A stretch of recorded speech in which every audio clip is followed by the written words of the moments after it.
Donc c'est une situation catastrophique et environnementale qui a fait que nous avons interpellé la presse, en l'occurrence Vision Guinée.info, pour venir faire constater les dégâts sanitaires, environnementaux qui se trouvent au niveau de la décharge de Dar es Salaam.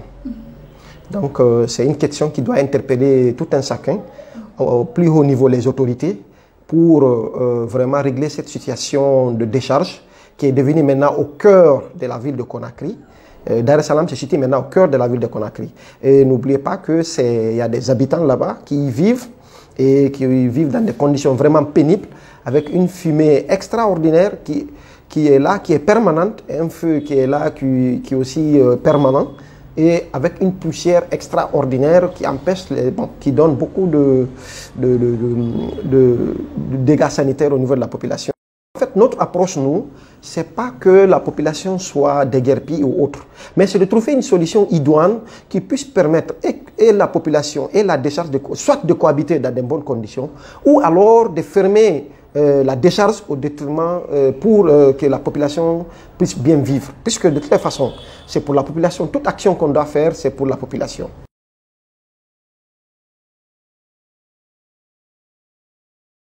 Donc, si cette population est menacée, sa santé est menacée, son environnement est menacé, je pense qu'on peut à cette situation. Donc, les autorités sont vraiment invitées à trouver une solution pour que la population puisse vivre sainement et vraiment dans des conditions vraiment sanitaires acceptables.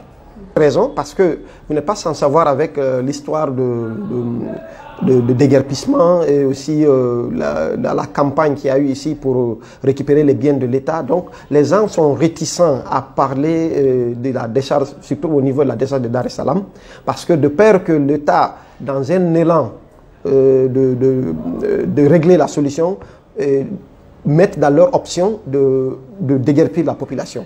Donc, c'est du fait que la réticence de la population est vraiment compréhensible.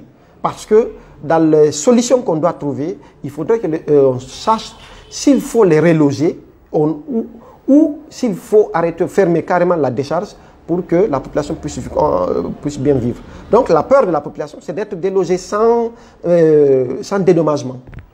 Parce que la situation est très critique, d'où l'interpellation faite aux médias, à vous, Vision Guinée, qui ont bien accepté de nous, qui ont bien voulu accepter de faire une visite guidée sur les lieux, bien qu'on aille avec toutes les difficultés pour faire ce reportage avec des menaces et autres, mais on a tenu quand même à montrer à la population, aux autorités, les dégâts que représente cette décharge de la mort.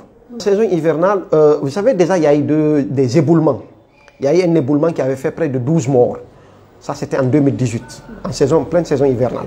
Et cette fois-ci, étant donné que les maisonnettes qui étaient déjà devant la décharge, qui se situe en montagne, tout a été rasé.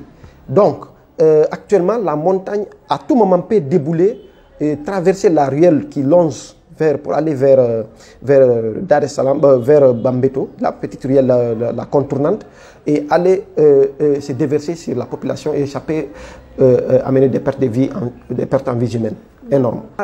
Nous interpellons les spécialistes parce que actuellement il y a Conakry et le Grand Conakry. Donc Conakry est devenu une très grande ville. Donc nous estimons que cette décharge n'a plus sa raison d'être ici, en plein milieu de la capitale. Il faudrait trouver une solution, quoi que ce soit à l'extérieur du Grand Conakry, vers les zones d'exploitation minière qui sont déjà épuisées, où les mines sont déjà épuisées. On peut aménager des zones de décharge. C'est une autre piste de solution. Et une autre piste aussi pourrait faire qu'on rentabilise cette décharge, ces ordures, en les triant, en faisant en tout cas, en rentabilisant cela de façon, comme on le sait actuellement, les ordures peuvent être rentabilisées. Donc c'est possible que cela soit une piste de solution pour trouver la solution au manque d'emploi.